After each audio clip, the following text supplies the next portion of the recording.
Okay, this podcast took a turn that I did not expect. If you own a smartphone and have an Instagram or TikTok account and you're not making money from it, honestly, just tell me why not. Majority of people reply back, I have no idea what to do, but it sounds cool. This is really, really important. If your VA is making the content in the Philippines, do not let them post it. So, for example, we don't want to sell or make asks in every single piece of content. That's it. Like, you don't need anything else. You could literally have a whole setup ready to go just using your phone. It's very much like SEO, basically. You observe what works, and you do a lot of what works. You do. You know, with your own spin on it, basically. As you said, like someone with 10 followers, their second video can get 2.5 million views, and if you're funneling it into something, then you can make an absurd amount of money. For the longest time, I thought that while Instagram had a ton of users, it was a bit useless for many online business owners because you really can't put links anywhere when you post. But it looks like I was wrong. Today's guest, Sammie Ellard-King, has built a successful growing online business in a very competitive personal finance niche, mostly from Instagram Reels. So I got curious and invited him over to try to understand how that was possible. And let me tell you, Sammie experienced my highest level of online stalking skill as I dug deep into his business before the podcast to truly try to understand how it works and whether it is legit or not. And I did not intend it, but towards the end, it turns a bit into a funnel roast. So if you want to see some truly unhinged high-level discussion on optimizing funnels and conversions for your email list, I think you're in for a treat. And it's cool because this episode fits perfectly into the new 4C system that we presented in our last episode, and you'll find all its elements in Sammie's funnel. And what's great is it shows how flexible the system is and how you can plug it in pretty much any traffic source. Oh, and before we get started, a quick thank you to today's sponsor, Search Intelligence. They're a high-quality digital PR company that can help you acquire some of the best links in the market with their creative campaigns. We'll tell you more about them a bit later. For now, let's go. Hey everyone, welcome to the Authority Hacker Podcast. Today I am with Sammie. I don't know how to pronounce your name properly. Ellard-King, is that correct? You got it, yeah. It's like I feel like I have a pass to like mispronounce people's names because nobody can say my name properly. So it's like I feel okay. But Sammie, thank you for joining. I don't think everyone knows you and knows what you do. So why don't you, in a few sentences, just explain what you do and how you do it and why it's interesting, basically. Yeah, of course. So I run a personal finance brand in the UK, started with SEO, then have very quickly moved on to socials with everything that's going on. That's been amplified somewhat and really kind of grown quite a lot over the last 6 months and testing out lots of cool new funnels and lots of tips and tricks. And it's really exploded my business. So yeah, that's kind of like a very brief. Okay, yeah. So how do you make money from that business? Like, where does the money come from, basically? Like, what's your end goal? And then we'll regress back to how you get people. Good question. In honestly, a multitude of different ways. So largest portion of the income now, which is actually only just overtaken affiliate, is digital products. Second is affiliate. Brand sponsorships now is getting bigger and bigger every month because the accounts are growing and the money goes up when your accounts grow. And then we do public speaking, which is now coming into play. So we're getting a lot of that come through. And interestingly, like corporate work as well. So actually like going into organizations and delivering like financial well-being talks for, you know, the HR teams and stuff like that. So that's been really interesting. You know what's really interesting is that you get paid to talk because in the SEO industry, nobody pays you to talk. So that's very nice. Yeah, I've noticed that. Yeah, we're actually like thinking about setting up some kind of event for this, and speaking to some of the people in the industry, it's like so funny. They're like, "Oh wow, you're paying fees," and we're like, "Shit, should we not be?" Yeah, the best I got is a hotel room, honestly. Like that's literally the best I got for talking at big conferences. But yeah, it looks like in personal finance, well, people have money. Who knew, you know? And can actually pay for speakers. That's really cool. I like the corporate stuff as well. And I like the mix of like, you know, you kind of have like the scalable stuff with the, you know, info products and affiliate, etc. I will talk about affiliate in a bit because I think it's quite interesting how you do it. And then you kind of like do the non-scalable stuff for a much higher fee. And combining the two, that creates like a pretty cool business with a cool value ladder, basically, where people can spend as little as they want or as much as they want, depending on what you offer. That's kind of cool. Now, the next question is, where do people come from? Like, where do people that buy your stuff, where do you get them? Yeah, well, we started with SEO. Like SEO was the main big driver. I Mm-hmm. knew that that was going to take the longest, and for me, getting myself on camera, which is the same for quite a lot of people, really. Like getting yourself on camera is not like it's quite a big thing to get over. Mm-hmm. So we started with the website, then quickly put the podcast into play because I can have a chat with anyone, and then you turn the video camera on for it. Suddenly you're on camera, and you get over this fear. And really, weren't really taking socials like massively seriously. We were trying to grow it, but it was, 1 or 2 videos a week and just kind of seeing what worked. And really what happened was in like November when we had like the helpful content update last year, that was like a big thing for me. And I saw was your like, site, yeah. yeah. I mean, it went up. It went. We actually did really well out of it, but the risk. I'm a finance guy, so like risk is a massive thing for me. And when the risk ratio went up an enormous amount, I was looking at ways we could diversify and concentrate and really explode in other areas. And I'd seen so much happen on socials, and so I was like, right, double down time. And it's quite lucky we did. Yeah, and you mostly focus on, I mean, I've seen you pretty much everywhere. Like you kind of tried everything. You have a YouTube channel, you have a podcast, you are on all the short video platforms, so that is TikTok, YouTube Shorts, and mostly you're on Instagram. Yeah. And it was kind of interesting as well, because it's like, I see obviously you repost the same content from Instagram to TikTok to YouTube, but where it's really exploding is on Instagram. Like, can you tell, do you know why? Like, do you understand it at this point, or are you trying to fix it still? It's a really good question. Like, interestingly, like some of the bigger videos will do well on TikTok, but they won't do as well as they will on Instagram. And I just think it's because the way that we structure the content isn't as like TikTok-y in a way, which is very like they like that rawness. They like the person talking a lot of the time, and these is like they like a little bit more gimmicky style content. So very interestingly, a friend of mine, we're trying to get him to do really well on Instagram at the moment. He's got 1.8 million followers on TikTok, and he's got 1,500 on Instagram posting the exact same content. Exactly. So we're trying to work it out, and often because his content is quite like, talking to people in the street and having fun with people, which lends itself much better to TikTok, and mine is like very like informational heavy, quite like talk over voiceover style content, which has been very interesting and only really massively exploded on Instagram. We're getting there with TikTok, but it's a different world, completely different world. Can you give us some numbers, at least on the Instagram side of things? Like, I think the main numbers is like number of accounts reached and number of accounts engaged when you check your creator dashboard. Like, can you give us an idea of like how many people you reach with that? Because I think it's quite a lot. It's a lot, yeah. So this month's 4.5 million, and impressions is 12.2 million, and our follower growth, we were 5,000 followers in January. We're now 122,000 as of this morning. The growth was astronomical. There were outlier pieces of content which did really, really well. There's a couple of videos that did 20, 30,000 followers alone. And you will naturally get those. It is really about consistency, and we look heavily at the back end metrics and the data. We optimize for watch time over likes, follows, and saves. I agree, Saves is also really, really important, but watch time is like the core of what we do. And so we just try and keep people entertained and adding payoffs and regular payoffs throughout the content. And what that does is just keeps someone engaged, and it can be as simple as having like a timing metric, or when we do budgeting videos, we have like the amount at the bottom and we scale it down as we keep reaching, and the person just wants to see it reach 0. It's just like a psychology thing. So we keep all these little tiny tricks in the videos, and it helps us really kind of take those videos viral. Yeah, reminds me of like for a while, like we were doing like a long time ago, I was doing quite a bit of ClickBank stuff, and there was all these tricks in video sales letters. It was like hand-drawn stuff, telling the story, etc. Very similar.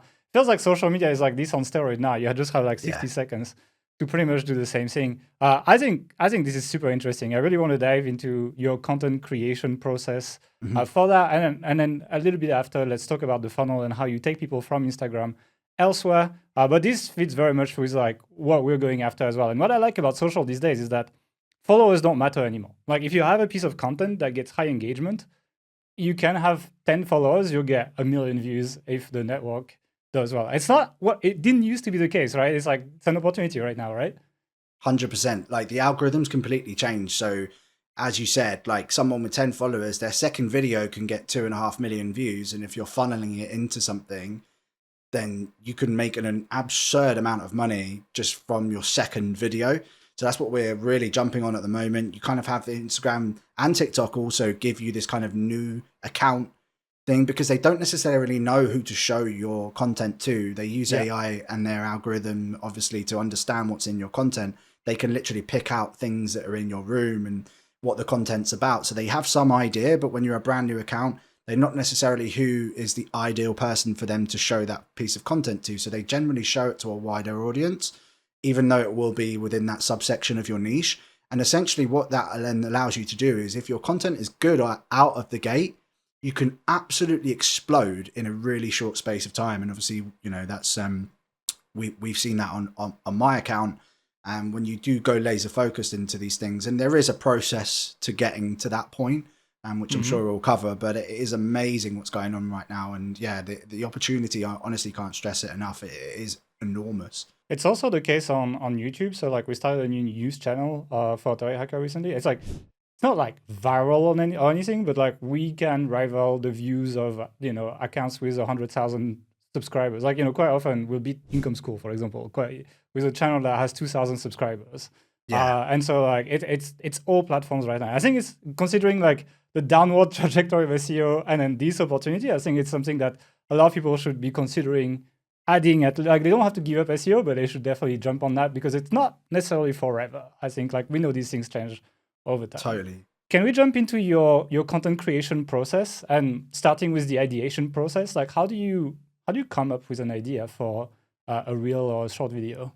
Yeah, so there's two real ways of doing this. One I think obviously your listeners will appreciate is a lot of these guys are going to have large websites and they're going to have an enormous amount of data and enormous amount of content within that. Obviously, you're understanding what content of yours is successful, what content of yours has high watch time, on page, you know, metrics, which you can kind of decipher straight away that those topics are popular within your niche.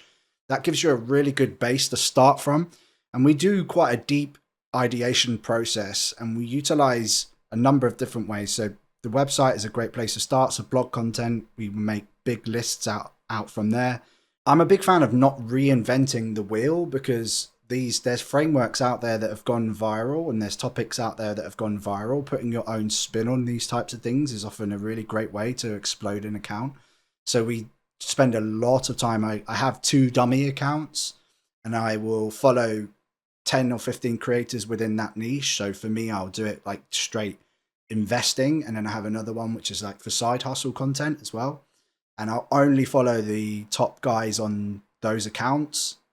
Don't follow yourself, don't follow your dog, you know, all these types of things. And just make sure you're liking and seeing what the algorithm starts feeding you up because it's going to start feeding you really big viral pieces of content.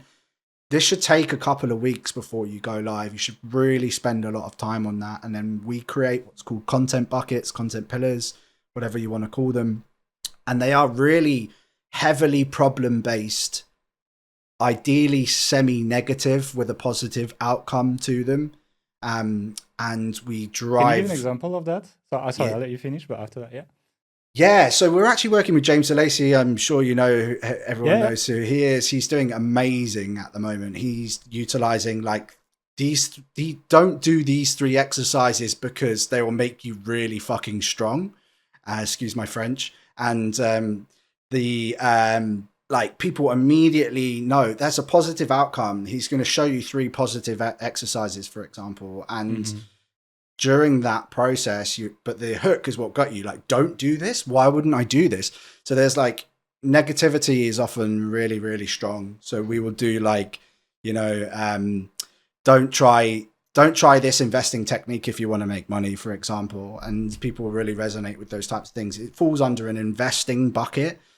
So we tend to create different areas that we can tap into, and they'll be very problem heavy within that niche. So what are the main problems and issues that your perfect customer avatar is essentially going to be struggling with. And we then go a layer back. So once we've got that piece of content, we actually create our perfect avatars. So I've got 3 people that I speak to directly, as I would speaking to you now, Gail, like, or we're having a coffee in a shop. What is Dave, 32, works in corporate finance, earns 40K, wants to know about personal finance, doesn't know how, has 2 kids, struggling at home.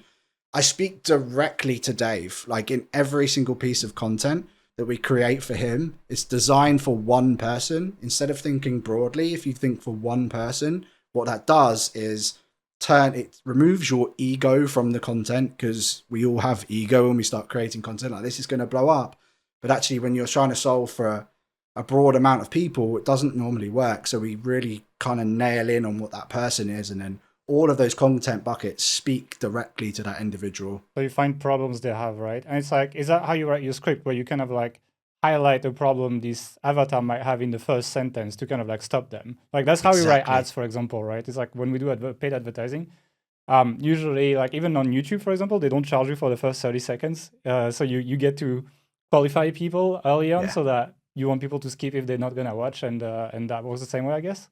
Yeah, exactly right. Ads and short form content have a very similar framework in a lot of ways, because in the ad, you're trying to hook the person. The obviously the next phase of when you come to start to think about creating that piece of content is you start with the hook first, and the hook is the most powerful part of that, exactly like you would in an advertisement campaign. Can you give me an example of 1 or 2 good hooks that you've used or something like that? Just so people kind of, because people who don't do social media, then they struggle to visualize what that means, Yeah, so I have like a whole like bank. I've got over 280 powerful hooks basically written out, which I can then repurpose for different ones.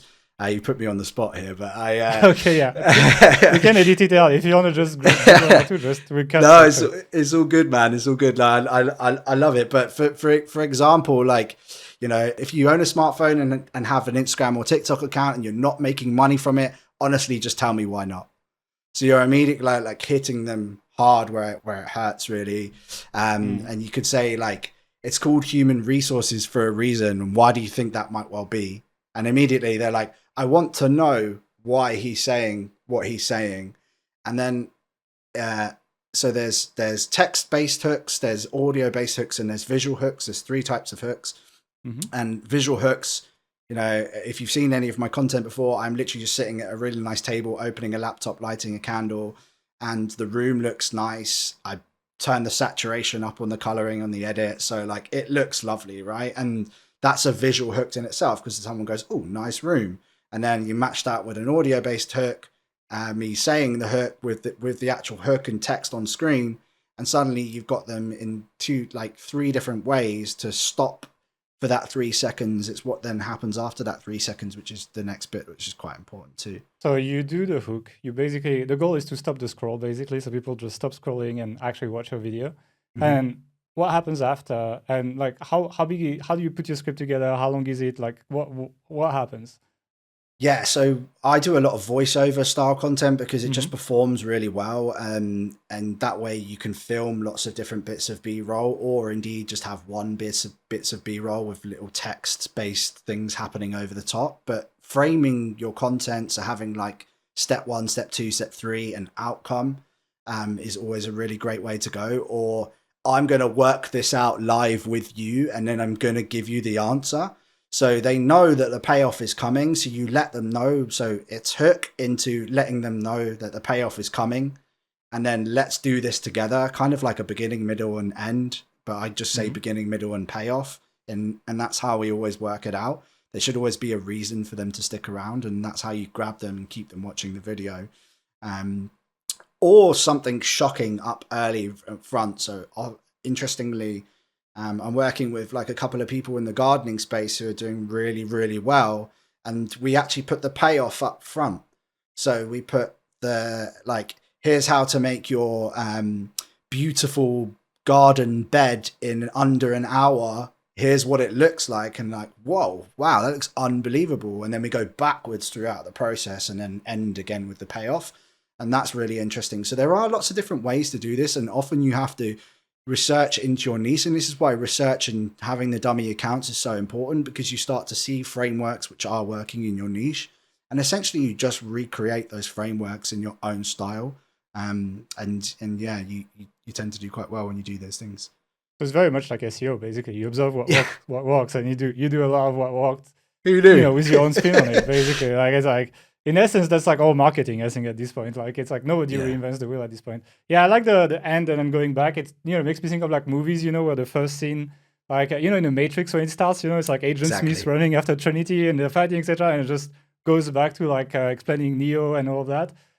It works exactly the same way. So I guess these things are used absolutely everywhere in storytelling anyway. Do you have any, like, obviously, we're going to talk about, like, it's cool to get people to watch your videos, but it's good to make money as well. Do you have any CTAs in your like, do you just focus on engagement, or do you actually try to bring people down the funnel inside the content of the video? And also, I guess you also have a written part to this post, right? You have also a caption. So like, how does that work? Like, how do you get people to the next step, basically? That's a really good question. So it varies per the piece of content, but usually, because for example, we don't want to sell or make asks in every single piece of content. There are pieces of content which are there for purely informational or trust building purposes. So usually we have like a 3-to-7 ratio. So 3 pieces will be like heavy, trying to get them to do something, and usually the other way, or you can switch it. Depends on, you again lean into the data, what works, what doesn't. But yeah, it usually could be just follow us for more if you don't want to like add a CTA. But the best ones are read the caption for more, because you've only got 40 seconds. And that, when you can jump them into the caption, this is where you can really use like proper tactics in writing to get them to do something. And you can essentially, it's a second hook. So your first line of your caption should be, and I just use very simple, like, here's what you in capital should know, or here's everything you need to know, and with an arrow pointing down. Then the first thing is to get them to save the content, because saves are massive now on Instagram, because obviously the algorithm just wants you to come back. If you're saving, that's a really good metric for Instagram to know that you're going to bring that person back onto Instagram to watch that piece of content. So we always ask them to save. And then we just do straight CTA. If you want to learn more about X, Y, and Z, comment the word. I'm sure we'll get into that. This is where the fun stuff happens. Comment the word, whatever that might well be, smartphone, Instagram, whatever that word you decide is. And we will send you X, Y, and Z, whatever that post is about. And then we will hit them with tons of information, and it will be very like information dense related to the post, but giving them a value and a quick win, often almost in every piece of content, but leaving them wanting to know more. Kind of similar to how you would write an introduction for a piece of content, where you would definitely want them to do more, which is usually read on. But in this case, we try to get them to do something, which is comment the word, to learn more about that. So I guess the video is just here for reach. It's just here for people to watch it and just reach as many people as possible that are your target market. You're not really making a sell. The only call to action in the video is read the description. And that's pretty much it. Then in the description, you get people to save for more engagement and more reach. Then you have a CTA, which is a comment. Then you give value to just kind of like the people who haven't commented at this point, you kind of try to get them again, basically. Yeah. And then and probably at the end, you tell them again, and comment this or something, just to like, for the people who actually read. And so that's how you essentially funnel people down on Instagram without like killing your reach. Because if you're making a big ask, usually you will get absolutely no reach. I guess even your account that has 22,000 followers as of today. It's like if you made a sales reel that was telling people to do something in the video, probably your reach would be terrible, right? And it's like, I think that's 100%. Where people fail at social media. Like you've got to step it, right? You do. You got to be really careful. We tested this massively, and we're testing this on lots of different accounts at the moment. That we've got some other accounts which we've started and we're leveling up now as well. Really interestingly, like utilizing VAs to create the content, B-roll style, and like really not spending much on those, but testing things and CTAs and adding things to pieces of posts. And what we found is as soon as you say something in the actual video, the watch time falls off a cliff. Yep. And it will be the exact point. And we're seeing this over and over, and we've got enough data now to really be able to confidently say, do not sell in the video. Just get them to read the caption, because everyone's happy to read the caption. If they've got to that point of the video, they've been accepting of you for 40 odd seconds and they're engaged. Usually they're really interested to know what you want to say. And that's why the first line of the caption is really, really important. It's not like comment the word and straight away, like, because then they're just going to see through your bullshit. But if it's like, here's what you need to know. It's like, I've got to know now. Like, again, it's a second based hook, and it's really important to get that right there. Yeah, it's quite interesting. Is there like a length to your short videos? Like, is there like did you test the length and like, did you figure out something there? So Instagram are really pushing above 30-second reels at the moment. Mossieri put out a reel he does once a week at the moment, and he was talking about how they're really pushing sort of longer form content. So it's really interesting. We're testing now like up to 90 seconds, but our kind of optimum range is about a minute. And that's like where it really does the best. And if we go over that, our watch time goes down, just because there's too many opportunities within the video for someone to turn off. So 45 seconds to a minute seems to be the best way. But interestingly, the posts which drive the most revenue are like 7 to 10 second long videos, and they are really so simple to create. And often they're the ones that are more powerful, because you can hone in on such a small targeted topic for that area. And they can be very like emotional based. You know, I do ones where I'm like, here's how I made £4,000 in the last 30 days doing this one trick, read the caption, and that's it. And then they read the caption, and the caption again is where you provide the value. And then the video is so simple to create. It can be me sitting down, me walking out of a door, somewhere cool, you know, you want it to make it look nice. And they like, you can knock that out in 20 minutes and have that up. And then when you when you use the funnel, that's where they can be extremely, extremely profitable. But I guess you need to do a mix, right? It's like, I hope people don't go away and just do 5 seconds reels on Instagram for a whole account. I guess eventually it's gonna kind of dry off. So one of our students, Daniel Green, he's done an amazing job of this. And when we worked with him, we essentially created 3 content buckets. And one was very focused on short, sharp videos, because if you want to grow an account, 1 reel a day is like the optimum range for you to get to this point. But creating a 45-second to a minute reel a day is a lot of work. And and also, you know, it can be quite like, can go quite close to burnout quite quickly if you're putting that amount of effort into it. It's a lot of work, you know. Even though these videos only take 90 minutes to a couple of hours to create, they're still time labor intensive. So having the 7 to 10 second videos that you're sort of feeding into your content is a really nice way of just sort of keeping the things going. And then once you've got something to sell, that's when it can really like ramp up. You don't even need many views on those videos for it to really sort of do well for you. Quite interesting. I didn't expect such short videos to do so well, actually. Do they have like evergreen value? So like, you know, you make a video on YouTube. If the video has evergreen value, it will get views for years potentially. Is that the same on Instagram, or is it still very bursty? It's a good question. When I was first doing Instagram, so I've been a marketing director for nearly 10 years before all of this. And we've taken, you know, digital tech startups, hospitality businesses, and Instagram was like our number one thing. And back in the day when we used to put videos up, even when, you know, you used to have the like wide videos and they didn't have the, you know, 9x16, they would literally spike up, spike down. You'd get 24 to 48 hours, but it has really elongated quite a fair bit. And I think where they've added search into things now and the For You and Explore sections, this is really kind of extending the life of these videos. So we've got one video now that we put out in the beginning of February, which is still sort of doing 20 to 30,000 views a day. That's good. And it's really interesting. And that's just simply because Instagram is just consistently feeding it to people within the Explorer. Once you've clicked into the Reels bit on a video, and the next video comes up if they feel like it's relevant for you, or it's got high watch time, so they know generally you're quite likely to watch the whole thing and keep them on the ad, which means they show you more ads, and we all know the score there, basically. Yeah, it's quite interesting because it's like I think a lot of people kind of are reluctant to do social media because they feel like it's never like, you know what I mean? There's no compounding effect. Like the thing is like, first of all, the compounding effect of SEO is so much worse than it used to be. So it's like already let's start with that. Like there's no platform that compounds extremely well at this point. YouTube's probably the best one, I would say, at this point, but Yeah, for sure. the other platforms are I would say SEO is like not what it used to be. It's not like publish and forget at this point. But it's cool to see Instagram is definitely one of these.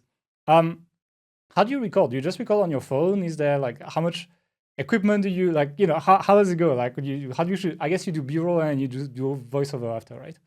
Yeah, so literally use this Shure mic, 100 odd quid. Yeah. My iPhone 13 Pro, don't need anything. If you've got above an 11, you're absolutely fine. You don't need anything else than that. A cheap 15 quid tripod from Amazon. I have quite a good light, so I invested in, I don't like ring lights because they give like a shine to the face. This is a softbox light that we're using at the moment. And so you can get a softbox light, like the mid ranges for like 40 quid, and this one was £150, but it's a worthy investment because I utilize it everywhere. I can take it in different areas of the house and just light me as the subject, and it looks crisp and nice. And that's it, dude. That's it. Like, you don't need anything else. You could literally have a whole setup ready to go just using your phone, and the mic on the phone you can get to like sound pretty good. And actually, there's these AI tools now that like improve the sound a lot, right? It's like Adobe Podcaster, I think, is free. Or like if you use a proper video editing tool, like, you know, DaVinci is probably pretty good at this. That's what I use. It's so good, like for free as well. I don't even upgrade to the paid version, so it's just like you don't need to. The only thing you really get is like very professional added things in, and the ability to add captions, and that's the only thing that DaVinci is frustrating for. If you want to add your own captions, I do have a Premiere Pro subscription where I just also pimp up the audio on Premiere Pro because it has really good audio, really good compressor and EQ on there, and also has a mastering tab where you open up and you can just add a master in. When you export from DaVinci, you have to raise the sound levels a little bit on externally because it can be quite quiet, and you're uploading to Instagram. 50% of video is the audio, so you like getting that bit right, and so it's loud and nice and and clear. I think people could even get away with like using something like Descript, for example. Like it has, you know, it can do the captions, it can do like the basic editing. It's not DaVinci level, definitely, but I think it's less intimidating for a lot of people. I think video editing for a lot of people is a little bit intimidating. Like, did you have to learn actually doing this, or like did you know how to edit videos before you started, or did you pick it up? I studied music, so I was used to do music production, and really similar. DaVinci is really similar to like Logic and Ableton, and so like the layout and timeline of these types of things was super similar. So it was quite a nice transition over. But honestly, dude, like 4 to 5 hours on YouTube and DaVinci, and you will literally have everything you ever need. Like, and watching someone, like, you just do a walkthrough of them creating a type of video, it's like 45 minutes long, and you can just literally, you'll be up and running, just do it live with them. And I agree. And I'm excited to use, so like the thing is, like, I don't know if you saw, but like OpenAI released the desktop app on ChatGPT. So it's going to be able to like watch you on your tool and be like, hey, I want to do this effect. Like, how do I do this? And be like, oh, click here, do this, etc. Pretty excited for like technical skills on that. I think it's going to make it quite easy to a lot of people, thanks to the desktop app. How long does it take you to edit a reel? Like how long, like, let's say how long is the shooting and how long is the editing? How long does it take to get the finished product, basically? So like one of our like breakdown videos, the thing is, once you've built, it depends. If you're like starting from scratch day one, the first budgeting video took me a couple of hours to get to the point, maybe even like 3 hours. But then the following videos that are breakdowns from there, I just have all of the fonts, the right sizes, the colors, everything's already added. So I'm just copying, pasting like blocks of text over onto new projects. So you repeat the format, right? You repeat the format, and then you just like basically change the footage under it, and then you just move the text around from the previous project after duplicating it, I guess. Something like that, right? 100%, dude. And like this just saves hours. And so now my whole thing is you can be doing this with 90 minutes a day. And that's what I have blocked in my calendar every morning is 90 minutes a day on content. And that is it. That includes me being on the app posting, responding to DMs if I need to, 90 minutes a day. And that's it. And that's why it's such an attractive thing for someone who is either has a website or is building out YouTube or, is doing other things, because you can still put the time into your, what you would say, main project. But interestingly, if you just really drill down on this and keep consistent, this can very quickly become your main project, as it has for me. Yeah, it's kind of cool, actually. I agree. Once you have, I like the idea of like the templates, like the repeatable process is, I think, the key, because I guess you find the hooks that work for you, the script templates that work for you, and then you repeat with like a different topic or something. I think I saw you talking about like how to retire with 50K a year, how to retire with 60K a year, etc. You kind of can do these things so they become evergreen. It's like literally the same video, just slightly different numbers. Yeah. And we're doing that for like the gardening space as well. Like it's how to create this with £50, how to create this with £70, how to create this with £100. And they're flying. They're absolutely flying because people just naturally gravitate. They're like, and even the people that not have more money or have less money are nosy to see what you would do with that amount of money. So it's quite interesting when you do monetary values I'm telling you, the reason I'm watching these, for example, is because like I know like how much a lot of people I know earn. I kind of like project myself as well and like, oh, like how is that gonna work for them or something? It's like even if I'm not in the bracket, it's like I still feel like, oh, how would my uncle go about this or something like this? And it's, I mean, I personally love personal finance as well, so it was kind of fun for me to put this podcast because I got to watch a lot of your stuff. So okay, so it takes you 90 minutes a day for one reel a day. Once you've done some templates, I guess, so maybe let's say after a couple of weeks of doing this, maybe. Do you have a checklist before you launch a reel? Like what happens? Like the video, the video file is ready. The caption is written. Do you write the captions with AI, by the way? No. At this point? No? No. I think you could train it, no? You could train it and edit it, no? Like I use assistants a lot these days to do first drafts, actually. I've thought about it a lot. I think for me is that I'm luckily I'm quite a fast writer. I have that in the bank, and so and now I'm in a kind of a bit of a routine with it. I know already what I'm going to say after creating the video, so it becomes a lot faster than me having to retrain AI. But 100% you could just do AI at that point. I don't think I would use AI and post it, but like for example, I'll tell you for the news channel, Toriaka News Channel at this point, like we have written like a dozen scripts, and I've trained what's the name? An assistant, a GPT, basically, with like the scripts. And then it has like a huge prompt on like, styles, etc., like how we want it, the brand, like lots and lots of information.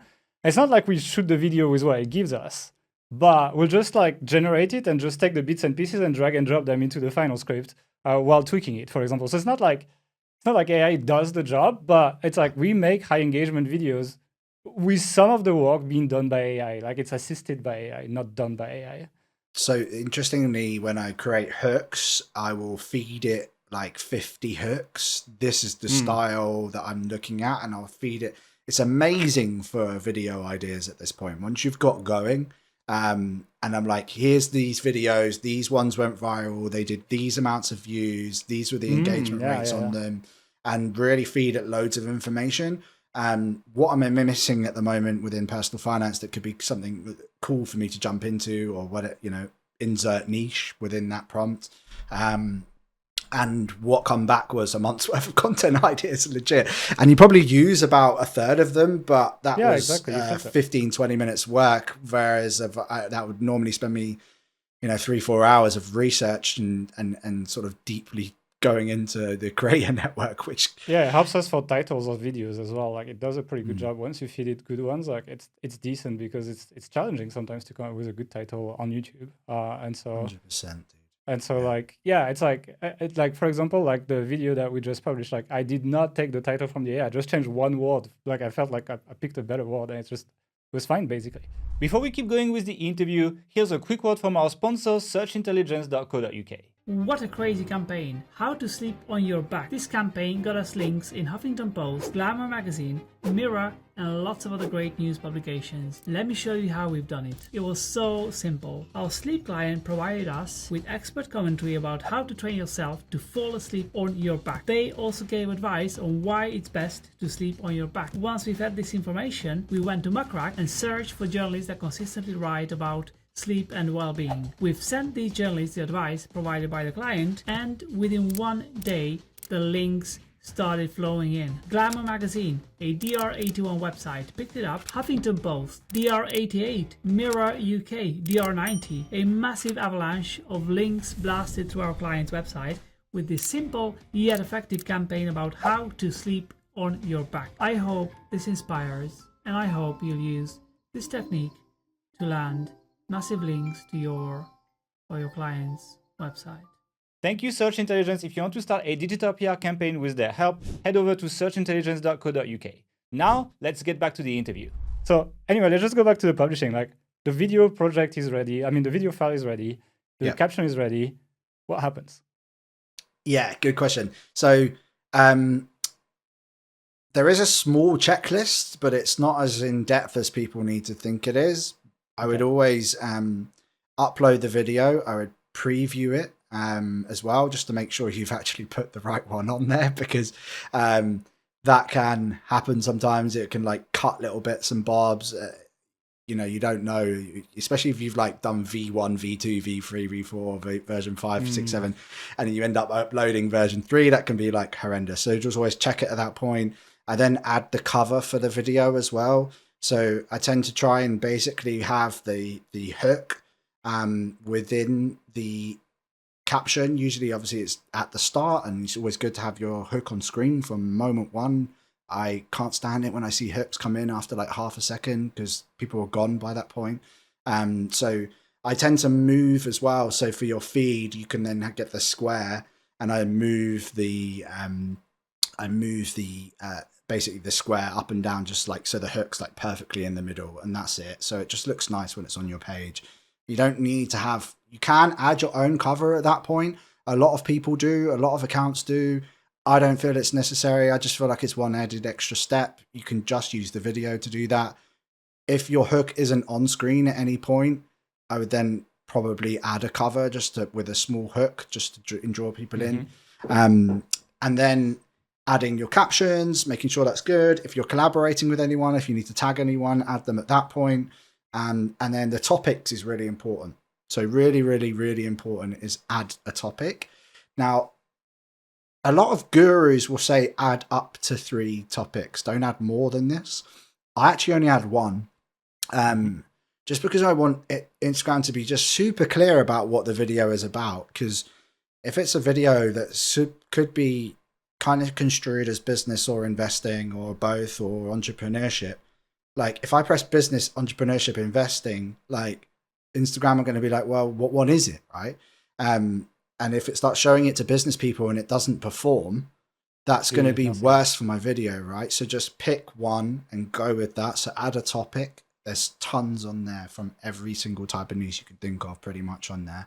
Then I don't add a location, interestingly enough. A lot of people do, but I don't on my videos. And there's a reason for that. And that's simply because Instagram could actually localize my content. So if it shows it in my county or the south of England, I don't want that to happen. I want it to go across the UK. So we don't add locations for that region. But if you want localized content and you're creating a service-based business into your content, absolutely add a location at that point. And that is it, dude. And then you literally just press post. But interestingly, what we've started doing is working 5 or 6 videos in advance. And we use the Instagram scheduler at that point, so you can schedule the videos and we just let them do their thing. And yeah, then we just check actually it. A pro member was asking me, like, because like there's kind of like rumors online that if you use schedulers, you get less reach. Did you notice that?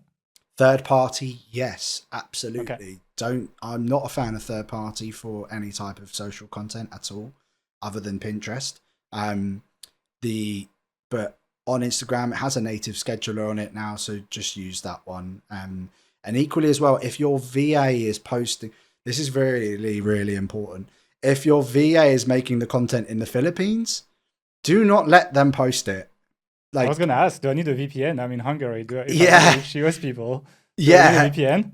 I think so. Unless your content Okay. is international heavy, I just wouldn't, like third world countries, I wouldn't let them do that final step. I would just have someone in the country that you want to serve.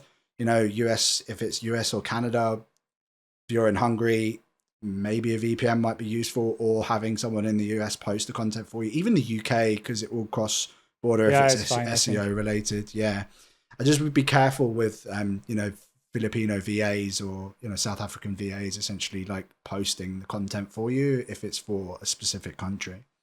Okay, yeah, that's quite interesting. I think they probably use that. It's maybe not a huge signal, but it probably matters. And in such a competitive marketplace, like these tiny signals can actually probably make a big difference.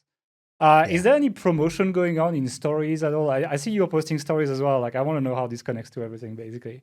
How does that work? So I go heavy on stories because actually I think it's such a fantastic way of driving traffic into wherever you want it to go to. Interestingly, you've probably been doing your research in our most quietest period and stories because we're building something. And we've just come off the back of a launch. So we were really heavy problem-based story arcs. Now, I interestingly treat stories like a newsletter. Okay. So rather than it being an actual, like, here's what I had for breakfast this morning, look at my boiled eggs, and for lunch I'm having, salad and a pint, or, we're English, we drink early. The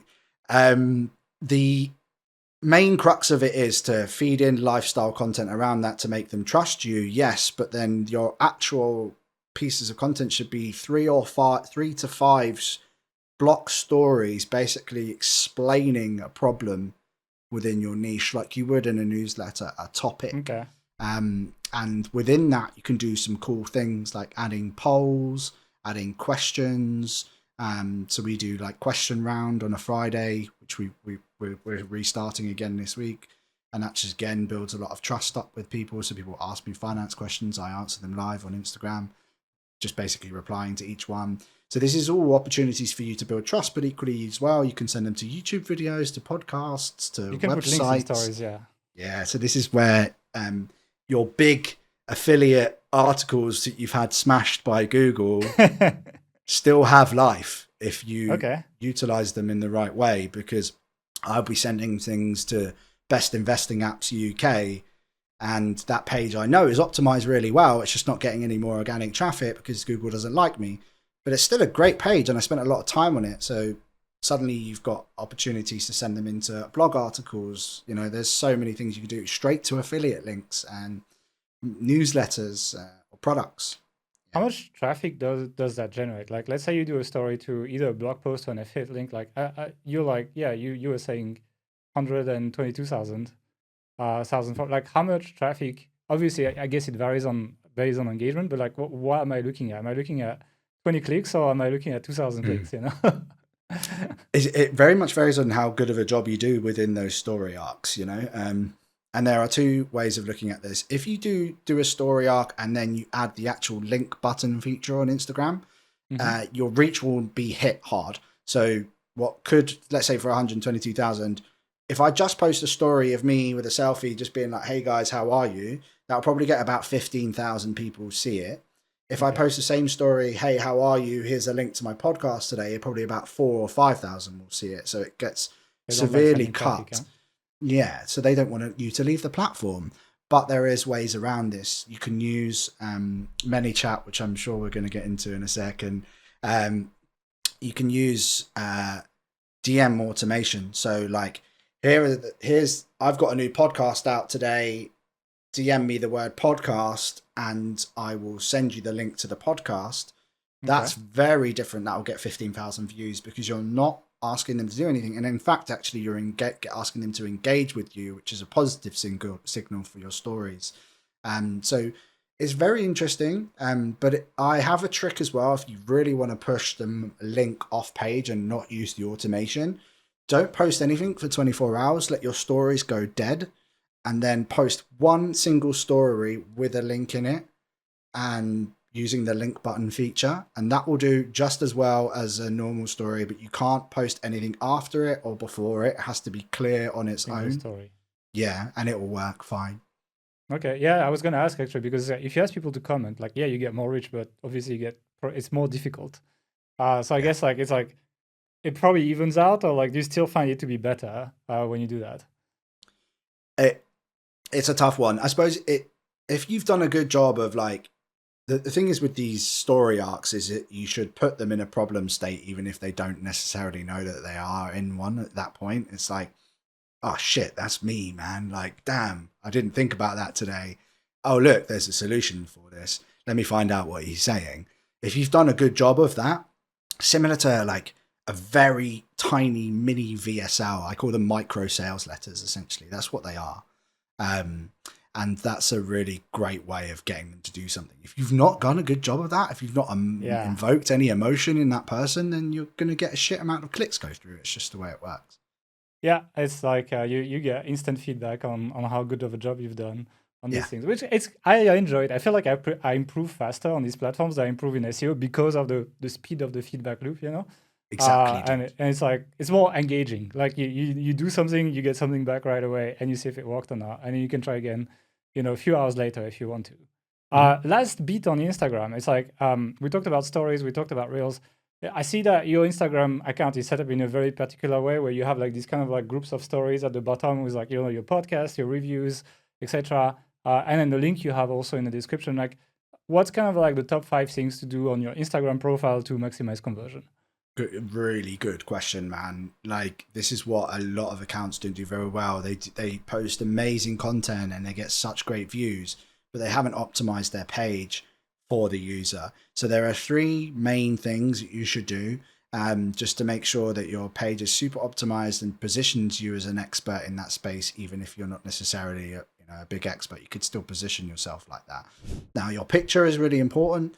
A lot of people don't like putting their face on there. So if you don't mind your face being on there, nice colored photo background cut out on Canva will do the job. If not, a really nice punchy logo, bright colors usually work better than just black and white. But just think about, the way that your brand's positioned in the picture. It does make a big difference. The second thing is utilizing the name of your brand. So there is a bit of SEO here because people do search in the search bar for things. So mine is Sammie Ellard-King financial education, and that's very important. If you're a gardener, then you put Bill Smith gardening tips, for example. So you're utilizing that in the name section of your account. Your username is very important as well. So don't have John.Smith.Steve.Graham. That's really not hard. It's got to be smooth and one word. So Up the Gains Money or Gardening Tips UK, whatever that might well be. I'm liking gardening today for some reason. I don't know why, but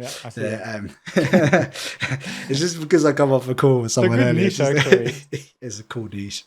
Yeah, I'm really excited for this lady. I think she's going to do really well. Second part is your bio. This is really, really important. So your first line of your bio should be what you do in 5 words or less. I help blank do blank.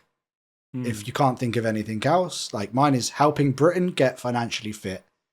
Couldn't really get around that. I can't really shorten that any further. It's like to the point, you get what I'm trying to do.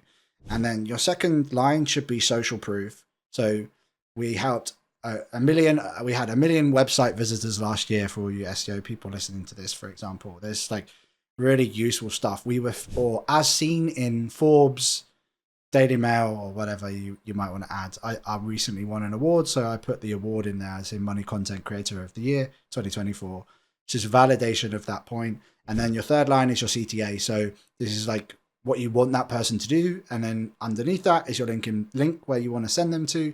Now, very interestingly, this is what we're exploring at the moment, is we've actually moved all of our low ticket digital products off the main page, and we've put our higher ticket products at the front.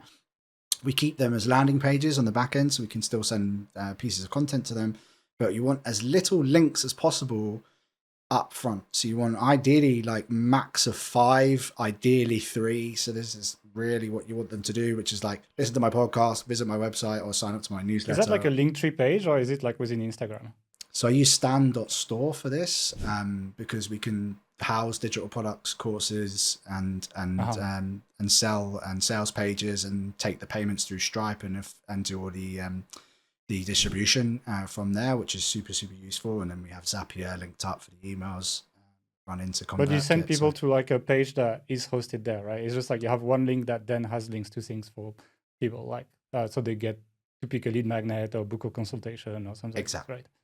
Exactly. Okay. Makes sense. Super interesting. I'm pretty bad at this, so I learned a lot. Cool. Okay, let's jump into. We teased about the lead, the people commenting to you DMing them, etc. So we're going to jump into that now, and how you essentially take people off the platform. Because like, while you're getting amazing reach on Instagram today, it's still a social platform, which means tomorrow they might change the algorithm, and you need to figure it out again. And it's not just Google that does this stuff; it's every single platform on the internet, unfortunately. Yeah. Which is why I really like that you're taking people off platform to somewhere that is not nearly as algorithm ruled as Instagram. And so that's what we call the capture phase. And so, how does it work for you? Because Instagram, as we said, doesn't like to send traffic out of the platform. No, it doesn't. And so, we utilize ManyChat, and this is a super cool DM automation software, and what it does is it highlights a certain word that you can perhaps put in your caption for that person to either DM you or message you or comment on the post. So you can utilize it on stories and in your videos too. And very interestingly, this can help in a multitude of different ways, because once that person is DM'd, generally, like a text message, if someone messages you on these social platforms, you are very highly likely to open it. Our open rate is like 90% plus. And because they have already interacted and often immediately just interacted with you regarding said topic, the information that you're sending them, as long as you haven't like completely hashed up your DM, you can then send them to a link, and this can be any link in the world. So your affiliate links, email newsletter links, digital products links, brand deals, anything you want to push or promote, blog posts, podcasts, YouTube videos, you name it. And so this is where it can get super interesting. You can start funneling them into multitude of different ways, and we are playing around heavily with this at the moment. Yeah, it's basically your main traffic engines through Instagram. Like that's how you take people off it. So I was checking ManyChat actually before the podcast. So I see it works on Facebook, it works on Instagram, and it works on WhatsApp. So if you were posting, I mean, like you mostly focus on Instagram, but you also post on TikTok and YouTube. You can't really do that there, right? It's only for Instagram and Facebook, I guess. How would you do that on these platforms then? Like, can you apply your system on TikTok or YouTube? Like, how does that work? Yeah, so very interesting you asked that, because this is something that we have struggled with and are now working on a brand new system, having like gone deep into this and found some creators which are doing really cool things. So we're at the moment, we have courses, we're launching high ticket off the back of it. And the high ticket is where we're going to focus all of the TikTok. So actually we're going to split the focus of 2 accounts. So TikTok is going to be our very heavy, like side hustle focused content, and simply leading into a longer YouTube case study / VSL, which will link into a cool book call feature, and then will have done a lot of the job for us at that point. Because it's very easy to say link in bio on TikTok. They don't necessarily flag that as much, but you can't do any kind of automation tactics, which when we've tried to do anything that's like drop us a DM or anything, no one cares. But it's like if they will happily go on your profile and click a link in bio, which can just be a YouTube video, which we're testing out at the moment. And that's what we're doing at the moment. And then our front end Instagram is going to be that, Sammie does personal finance led stuff because it's working, and we can't really touch that. But so it's a tough one, man, trying to get NM to do anything on there. And then YouTube, we just do related posts in the short. Related video, you mean? Like okay. Same as the podcast for us. So like we've got shorts for this podcast. and then we will like link it back, and then it's like if a short takes off, then I'll be honest, the traffic sent from shorts to long form video, It's rubbish. Yeah. it's pretty low, and it's probably not worth a ton of effort from my experience. And actually talking about conversion rate, like what percentage of views translate into comments, translate into people clicking on the DM link, basically? Like how does that look in terms of drop off? Yeah, so sorry, we got sidetracked a little bit there. And so where we had, so 90% click through is kind of what we would expect. If we've done worse from that, that's usually our fault in the copy. And then CTR rate can vary between sort of 40 to 65%, depending on the actual DM. And then obviously wherever you're sending from there, there's another layer of conversion. So you have one that's a squeeze page, right? That's how the squeeze, like how much conversion rate would you expect on a squeeze page, for example? Do you mean the email? Yeah, where you ask people their name and email when they click on the link. That's amazing. That's like 40-something% on ConvertKit, so that's doing pretty good. That it's a lot higher than when we're just sort of sending paid ad traffic to it, for example, which can be like low as like 10-12% sometimes. So that's low. Yeah. It is really it's not easy, but it really varies. Some posts will do like 70-80%, and it will just be how the emotion, like it will be your job from the video and in the text, and suddenly they're just so bought in. And then some are like 20-30%, and there's just like, and you've just not done a good enough job to make them want to buy into you at that point. So, you know, there are lots of nuances to this, and you just got to lean into the data. And as we get more and more data, we get more strong about what works and what kind of emotional triggers we can pull within videos or captions to make people really want to buy into these things. I think it's a really good point. It's like, it's the pre-selling. It's like everyone's focused on how many clicks they get, but in the end, it doesn't really matter. Like you'd rather have like half the clicks, but quadruple the conversions because people are more warmed up. And it's like, it's actually something that we've said in the podcast that you haven't seen yet because it's not released, but people will have seen, where we talk about like how we're changing our business model around the authority sites, etc. And we're actually saying we're taking the site off the center of your business, basically. And then it's like, the engagement is everything. And it's like, it doesn't matter where people are. They don't need to be on your site, and traffic is irrelevant. What matters is how warm people are when you put them in front of the offer.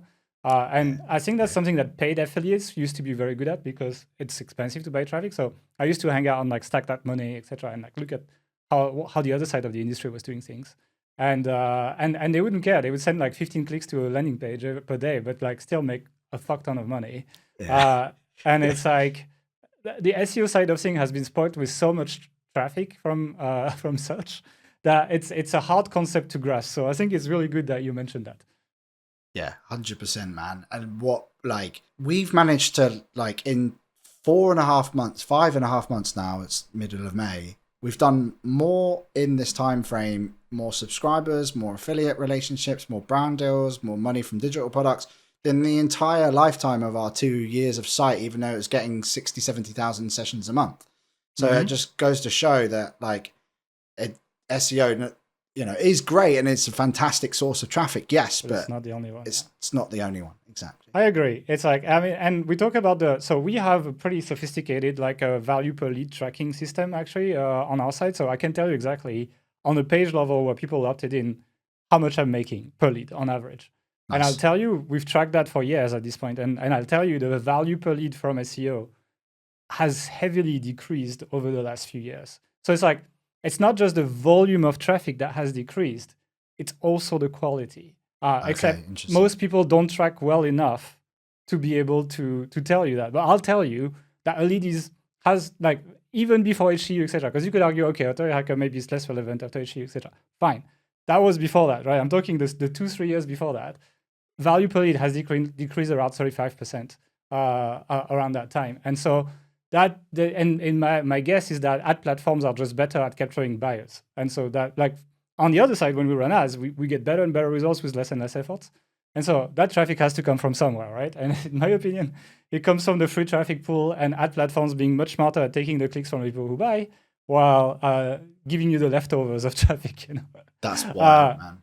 Do you And use Microsoft Clarity on your pages? Is that what you're using? No. I use a tool called SegMetrics. Okay. And that tool, you should check it out actually. You can, with UTM parameters, you'll be able to tell exactly where people come from, your Amazing. value per lead, and then you'll be able to see what part of your marketing is the most profitable so you can focus on that. Which it's not perfect, obviously, like, cookie issues, etc. Yeah. And privacy on iOS devices, but it's still pretty decent. Okay, thank you. So yeah, it's one of the things that I think nobody talks about, and so that's why I'm very interested in all these other things as well, because I'm seeing the value very much even out and sometimes being surpassed, despite the fact that traffic numbers may not look as impressive as is the case for probably Instagram. I don't expect you to drive 100,000 visitors per month from Instagram, but I don't think you need to. That's the thing. It's like, no, exactly. And one thing that's cool as well is like a lot of people are listening to this, they'll be like, okay, that's cool, but I don't have a product. And the thing is, you do that for affiliate marketing as well, right? It's like I actually DM'd on some of your reels, like, and I think you're making an offer for like getting a free stock for like a trading account or something like this. How's that working for you? And like, just explain the whole thing if you can. It's nuts, man. It's nuts. Like we'll do the 3 best investment ISAs, or like how to achieve financial freedom with the UK average salary, for example, video, and you can get upwards of like 600-700 comments. And obviously, as we know, with 90% open rate, and then click through from there, you can do the maths. And when you look at some of these guys, like the free share one's amazing. They pay £25 a pop, but the one above it pays £55 a pop. And so, one post can end up doing a couple of £1,000 quite easily. The more viral it goes, the more engagement it gets, the better it does. But interestingly, some of the smaller posts can, as we were saying, like the 5 to 7 second ones, if you want the 3 best investment accounts right now, they actually just do so well because they're so targeted. And even though it's only 100 comments, they all convert a lot, or they not all convert, but they will do a lot. A lot of do. So that's what we're playing with. But affiliate is amazing for it. And the great thing about this is that I can then leverage these types of conversations with the brands, and I can show brands when we're doing brand deal conversations. I can go back to the table and say, hey, I've got this new thing that nobody else is doing at the moment, and I can continually drive stuff to you. If you want to stay in this frame, I'm going to need a higher rate, or I'm going to go with an X, Y, and Z. And that's been so powerful. And then that we can implement those links and those new rates across our sites, our YouTube links, our podcasts. And it's just been a really, really effective way of just like basically taking all the affiliate income that we lost from Google and replacing it, and even improving it now. Yeah, I really like that. I think brands are very receptive to that. So like, if you start ranking for like brand terms on Google, they basically think you're stealing their conversions at this point, and so they don't want to help you, and they don't like you, and they want to get rid of you.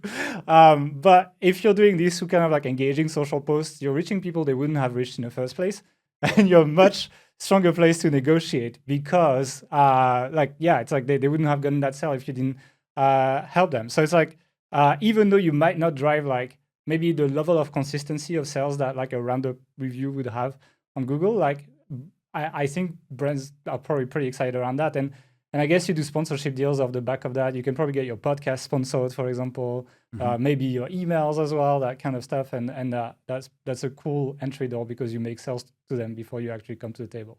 That's a really good point, Gael. Like that's something which has changed everything for us, where we would usually send out our brand pack and we would say, hey, we've got X, Y, and Z. Now we've got a podcast, a YouTube channel, 30,000 plus mailing list. And, then suddenly it's like, well, where do we go, or do we do all of it? And it just adds more value to the brand conversations. And and most of these brands still have not figured out that you can actually do something with a reel. They just think it's like an advert where they're posting the influencer posts and we may or may not make some money out of it. Like, we don't know. They haven't figured out that there's a tracking metric and ways to actually say like, this was a successful campaign, let's do it again next month, or that didn't really work with that influencer. So from a brand perspective and an influencer marketing level, it's super, super powerful bit of kit. Okay, yeah, I like it a lot. I think it's really cool, and it's the best. Like your relationship with the brands will be a lot healthier than the SEO way of ranking for brand plus review usually. Another thing I saw when I opted into your list is that you're using ConvertKit. And then post opt-in, I get recommended to opt in. They have this. It used to be called Coreg. I don't know how ConvertKit calls it, but basically you recommend another email list to subscribe to, and I think they pay you for that, right? Yeah. How does that work, and does it work well? Yeah, it's okay.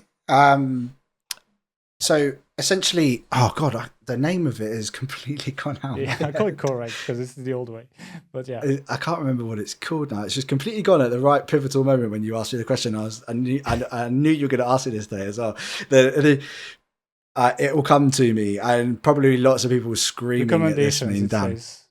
It's a recommendation feature, but it's actually a third party which facilitates it, and you basically install some code on the back end of your landing pages, and it will then allow you to then. So basically, if you sign up, it will suggest, like Jackie's indexes on there. There's loads of people within the space. I saw everyone in the industry, yeah. Everyone is on there. Fair enough. But you can pay, basically you get paid per subscriber. That email person will then decide, like, you must have stayed on the list for 28 days, opened 3 emails, clicked 1, for example, and then you get paid. What it does is just definitely covers ConvertKit a few times over. So we're making like £300 to £500 depending on the month off that running. So, and equally as well, the person can turn off. It's not like you must sign up. So basically, as soon as you put your email in, it pops up. They suggest 3 other email accounts to you. You can either say yes or no. They should be targeted based on the person. Sometimes it gets it a little bit off, but that person can say yes or no, and then straight away they're in their funnel and they go off and they're on 4 other newsletters, which can be a good thing or an annoyance, who knows. But people seem to like it, and as I say, it covers ConvertKit and ManyChat costs, so it just means that we're basically just it's a little extra income source basically that doesn't seem to affect your conversions. But exactly. I think it's cool. It's like I dig it. I don't like the editor on ConvertKit, so I'm never gonna switch. But I think it's pretty old at this point. But other than that, this is a cool feature actually. I think Beehive bought a company that does the same as well. So you potentially can do that with another Sparkloop. Sparkloop. Here you go. Yeah. There we go. I had to look that up. But they got bought by Beehive, I think. So it's like now it's connected to that. So now we've talked about how you get people on the email list. Obviously, I did sign up. I went through. I think I signed up like a month ago or something. So I got a month of email. So first of all, like how big? You said 30,000 your email list at this point. Is that mostly from Instagram? Big portion. Yeah. Probably about 10, 12K now from Insta. Okay.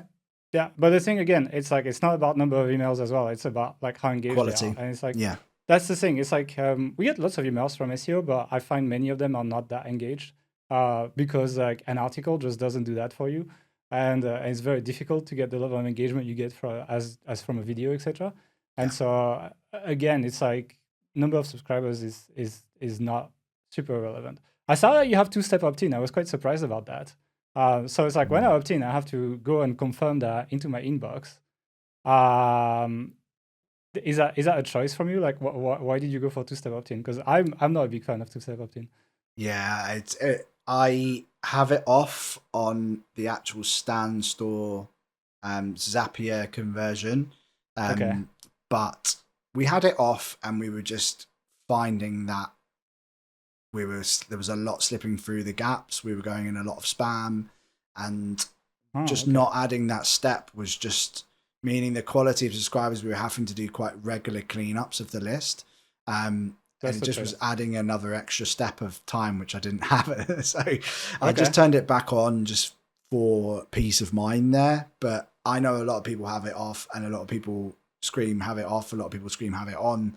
And so, yeah, I don't know. We've just kept it on for now. It's something we're thinking about. If we run paid ads, then we will have it off.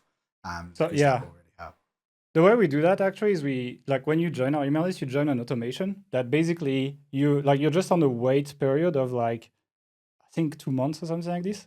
And basically and then after, if like every time you engage with an email, so you open or you click, you get back to the beginning of this automation. So you're looping forever.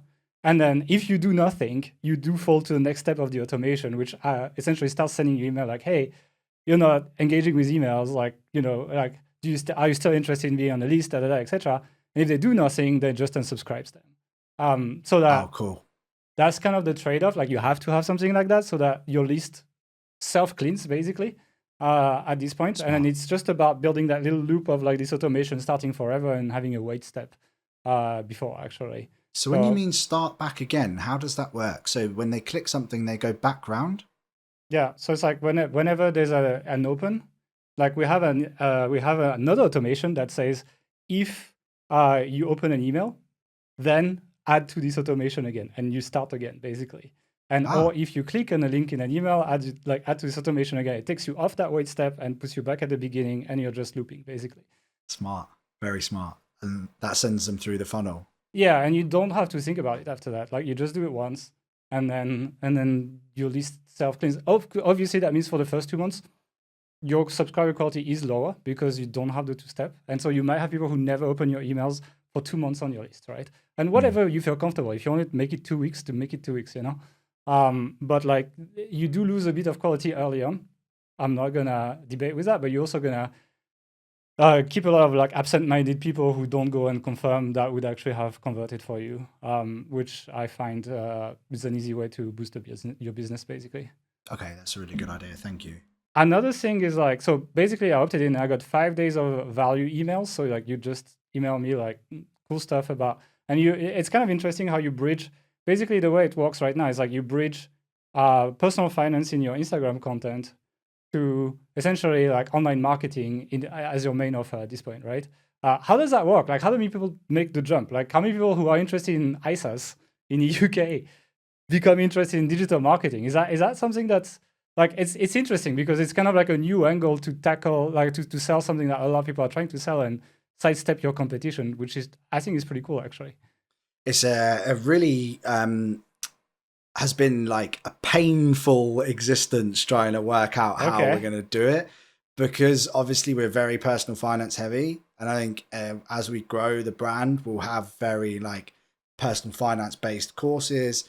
But a large part of what we do is increasing people's revenue. And we've got a system, right, that income basically, and we've got a system and an easy way of doing that right now in Instagram. So we basically have come up with a way of like training people that like, if you're struggling right now, but you've got a bit of extra time or you want to quit your day job and this is an opportunity for you. So we try and educate them in that way. And yeah, it's not going to be for everyone, but it's been great. Like, we've got 300 plus students now. And that's been like really cool. And we've started with a mini course, moved them up to then redeveloped the mini course, created a larger version with a community. And then we are now like in the process of launching high ticket. We've actually got our first few sales calls coming through now. And that's going to be like, a 2-3 grand. Is that kind of like, like done with you basically? I saw that basically the way I saw it is like you kind of have the course and then you have done with you, which is like you essentially get, it's consulting basically, right? Yeah, so we'll do like one-on-one brainstorming, the high tickets type stuff, group coaching. You get the 3 C's of course, community and coaching essentially. You get like a interesting thing that I'm building out. It's like a 12-week program. It's like, do this on day 1, do this day 2. Basically, I've called it, you cannot fuck this up. And essentially, like, it's a proper hand-holding experience, and you can't book your next coaching call until you've completed the box and showed me that you've done the work as well. You've got to send it in. And so, like, it kind of means that where people think, oh, am I going to do a first coaching call on week 1 and then week 4 and week 8? Actually, that's not the case, because no one's going to do it day 1, day 2, day 3. It ends up being really spread out, so you can actually take on a larger amount of consulting clients. So, and then obviously as you get more results, you can increase the price and do it that way. But the idea is to not allow anyone to slip through the net, and having the mid-ticket course and community still available for the larger amounts of people. And then if they want one-on-one help, they can, and have the budget for it, then we have that there too. So it's really the value ladder. Totally, exactly. Yeah, I love it. But like, my experience was like, it took me 5 days of value emails to then get invited to a webinar. Basically, that's kind of how I saw it. So it's like I get value for 5 days. First of all, your thank you page is just like check your email, which is like, man, this is your most valuable pages on your site. Okay. Your thank you page is to sell something, man. It's like I'll tell you, like I've made easy mid 7 figures of sales with thank you pages, and it's like I mean, I told you I would tell you what I would improve on this, but let's just talk about this now. I would definitely have the offer right away. Like I would have a smoother process. Like I don't want to confirm my email. I just want the stuff I opted in for right here, and that bridges between the value, which is on the page where I land, and the sell that should be on the next page where there's a big button that sends me there or something, and then sell right away usually, because like high ticket or mid ticket, like hundreds of dollars, like your course okay. is about right, Yeah. You could do low ticket as well on that, like you either 2 figures or 3 figures sales basically. Mm-hmm. And then I would just send people right there with some kind of discount or some kind of a special offer that closes for them shortly after, which you can do with a tool like Deadline Funnel basically. And that you can close it, you can make it a legit thing, like not just like fake stuff, etc. But they will see a timer and it will close for them at the end. But yeah, I got invited to a webinar after 2 days, and then after that it was mainly your newsletter with like slow burn call to actions at the end. So you'd share whatever's happening in your business, share some value, etc. And at the end, I would get like a couple links that send me either to a replay of a webinar on YouTube. I have the booking a discovery call, I guess that's for the high ticket, link to the podcast, and the sales page in general. But yeah, it's like, in my opinion, you can probably double your sales just doing these 2 things pretty easily as well. Do you run ads on this funnel, like once people are there? Not yet. It's very much on the cards. I think so it's like I think there's like strategic retargeting that you could take here. So everyone who gave you their email, or at least even they don't even need to give you their email, they just need to land on the squeeze page. Like at this point they've expressed intent. You can retarget people like with a static ad image, like literally a Canva image that just says like, again, the same scarcity offer that you would make. And if you use a tool like Deadline Funnel, you can have the link from your ads to your sales page, start a timer for them as they click on the ad seamlessly. Oh, nice. And so like whenever they come back to the sales page, that countdown has kept going. So if it said 5 days, it says 3 days, 2 days later when they click on that ad, Nice. which I think works, like because people go cold basically. On social media as well, people like you have people following you, but your initial followers, they probably don't engage very much with you anymore, right? It's like it's the flow of people. You don't accumulate people basically. That's not really how this goes. That's what the numbers shows with us. What we're struggling with is quality. So a lot of people that come through, that's why like the first email is like reply back to us and let us know what your problem is. And so we're struggling with a majority of people, which is why I'm going to actually update that 5-day sequence. Majority of people reply back, I have no idea what to do, but it sounds cool. Yeah, So most people don't. Most people just want something cool to be shown to them, and then they jump in if they want to. But like, yeah, it's like, you imagine that when people enter your email list, they're like super targeted and already super warm. It's not the case. Like you're basically starting over with a new audience. That's why it's like you can do value, but you can do value within the sales funnel, right? So like usually, for example, your first email, like let's say you did the 5-day timer, people opted in.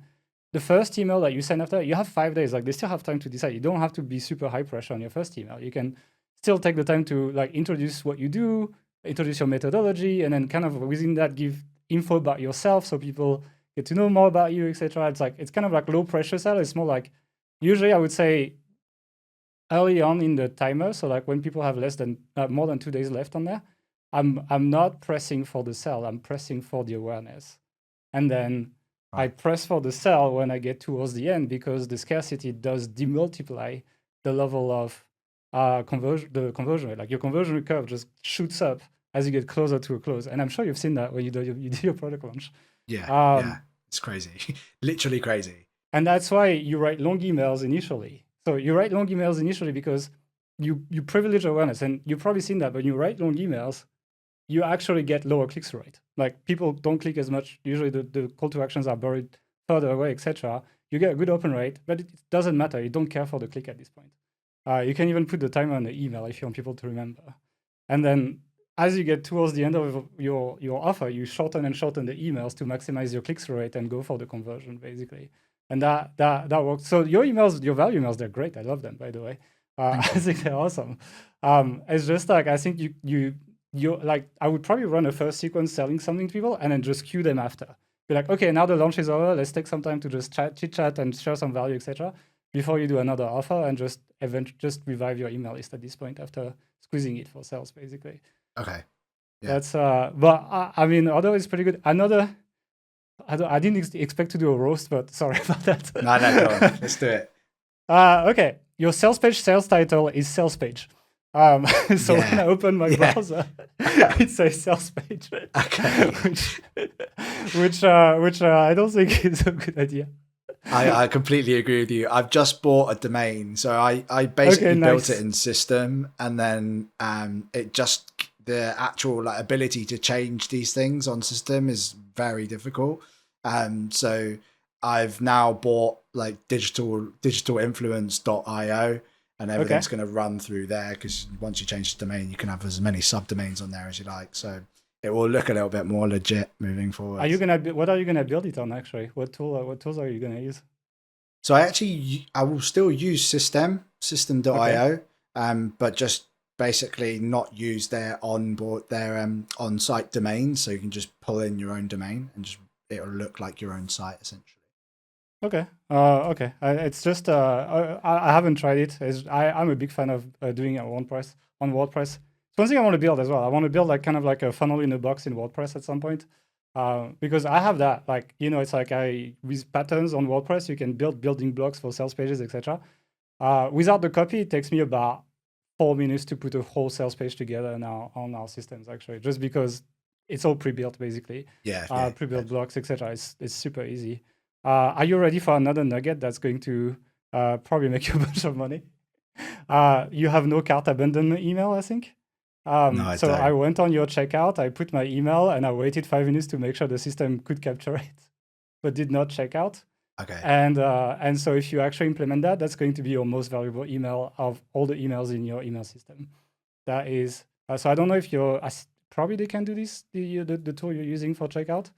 But you should always have basically an automation that if people just fill the email in your checkout, most checkouts can do that. They can trigger a sequence and it can capture that email. And then you just run an automation in your email system where you check 2 hours later if they're a customer.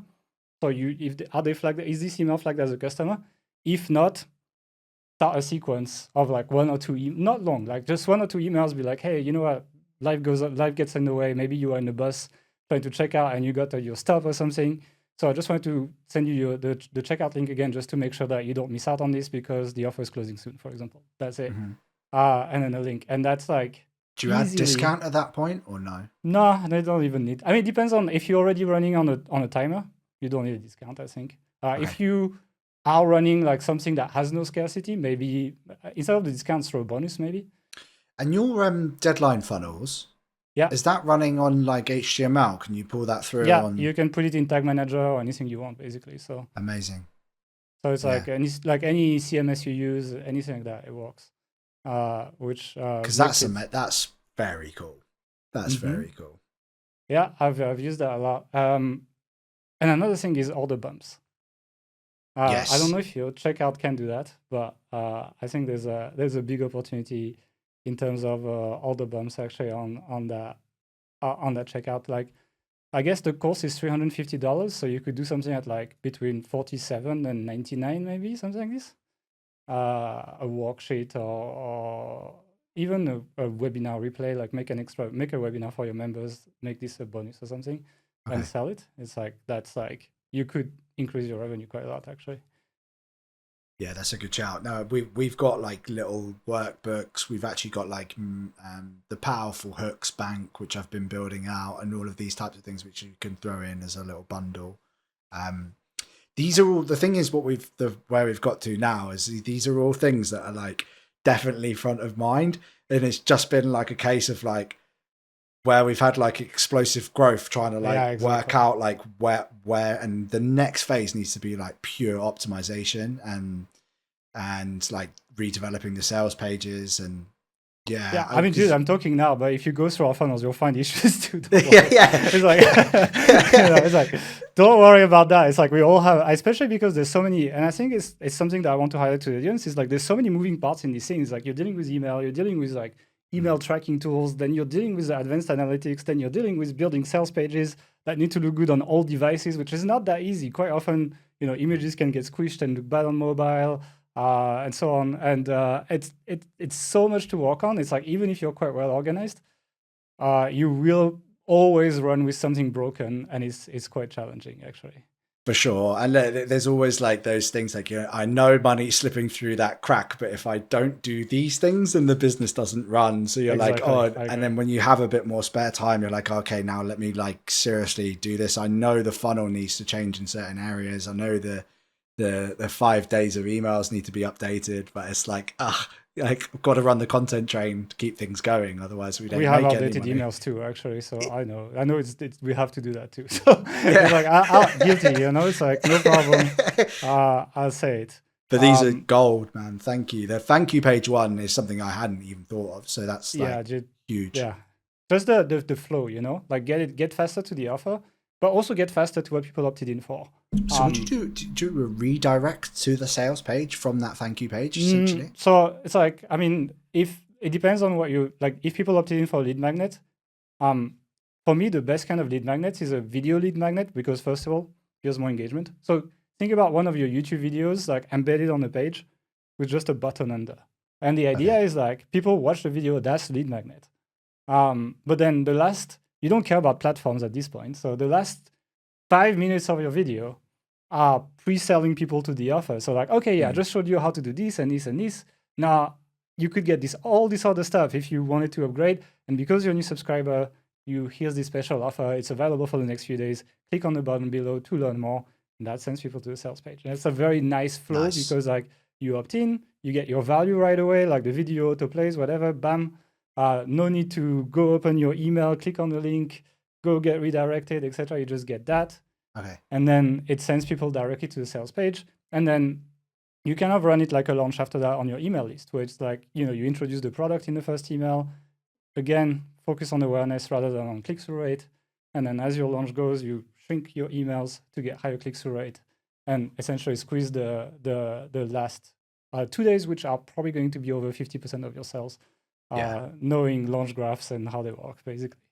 Yeah, that's something we need to definitely double down on. Mate, that's been so interesting. That's like, I know immediately what I'm going to do because we've just written a massive like case study video, which is like how we took a guy to 5K in revenue in 3 months, which is like ideal for a thank you page where they're like, oh, this guy's legit. Like then they're buying into you, and within that case study, we could then send them off to a book call funnel or the course, basically.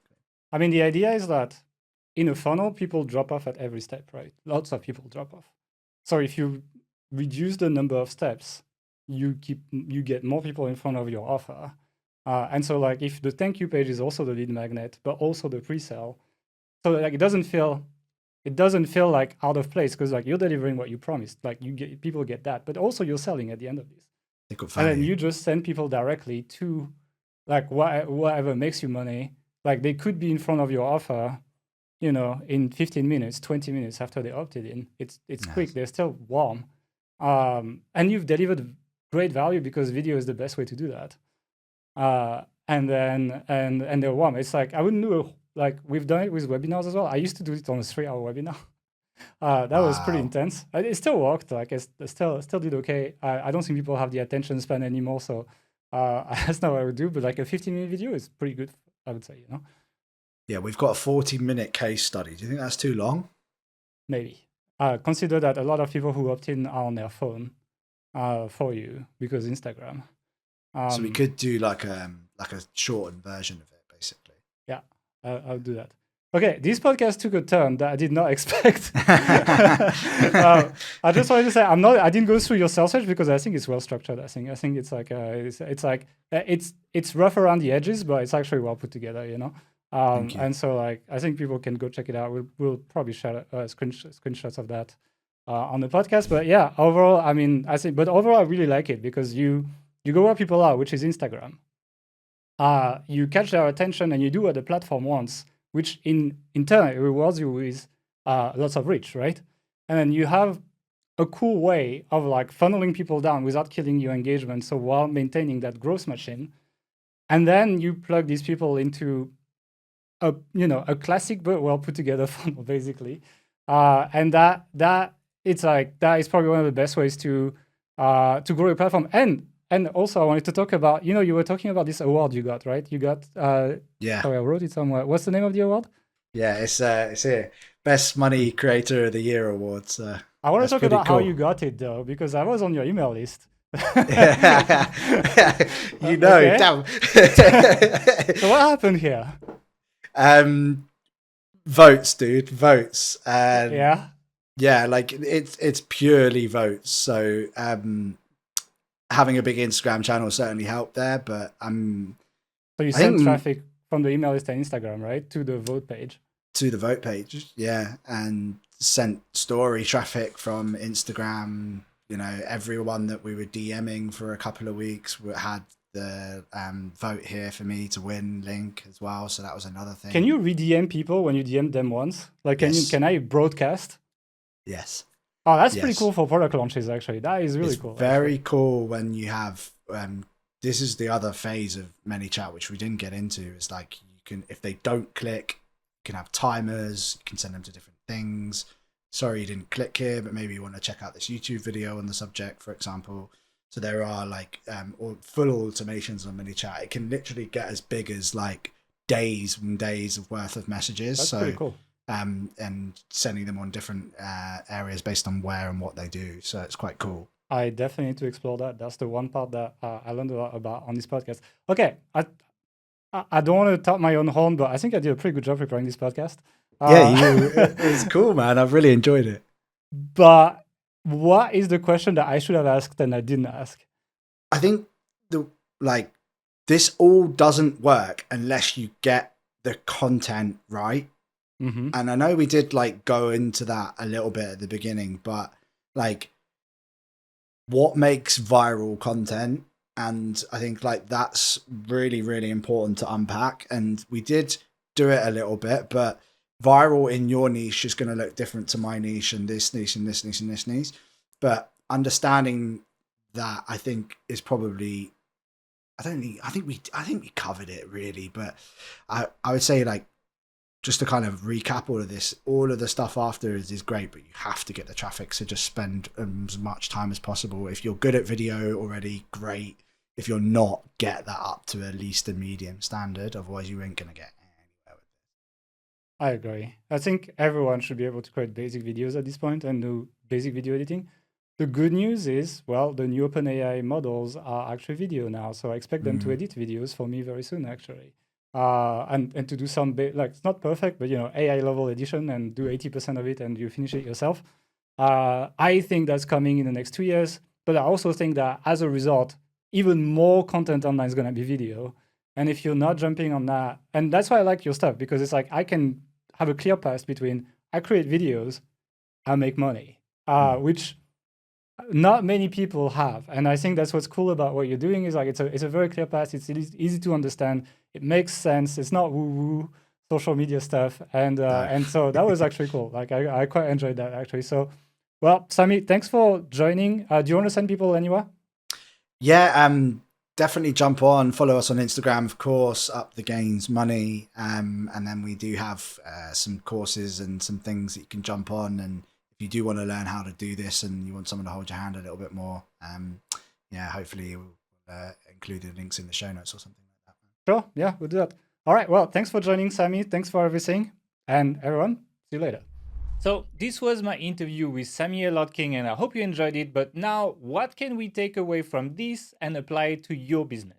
Well, the first thing I'm taking away is that Instagram is a very valuable email list builder. I mean, we know everyone uses Instagram. It's one of the biggest social networks with 2.4 billion monthly active users. But I never took it seriously because in my mind, it was quite difficult to drive traffic of it. However, with the auto DM feature of ManyChat, it's quite easy to collect the email address of people who actually engage with your content by commenting and take them off to a squeeze page. If you add that to the fact that you can use a service like Linktree to add a link in bio that takes people to different parts of your funnels and also add links in your story, actually, Instagram is pretty good at funneling people down, especially when you consider the potential reach of the platform. Now, clearly, if you rely on ads still to make money from your site, that's not enough traffic. And that's what the previous podcast was about. We need to change business model to open up these new traffic sources. But if you're selling something or you're promoting a high-paying affiliate offer and you're clever at collecting email, it can really work. And Sammie is really a proof of that. And what's more is creating content that does well on Instagram is not as complicated as it sounds, as Sammie shared. Short reels with text on screen, maybe a quick voiceover and some aesthetic b-roll that you shot on your phone,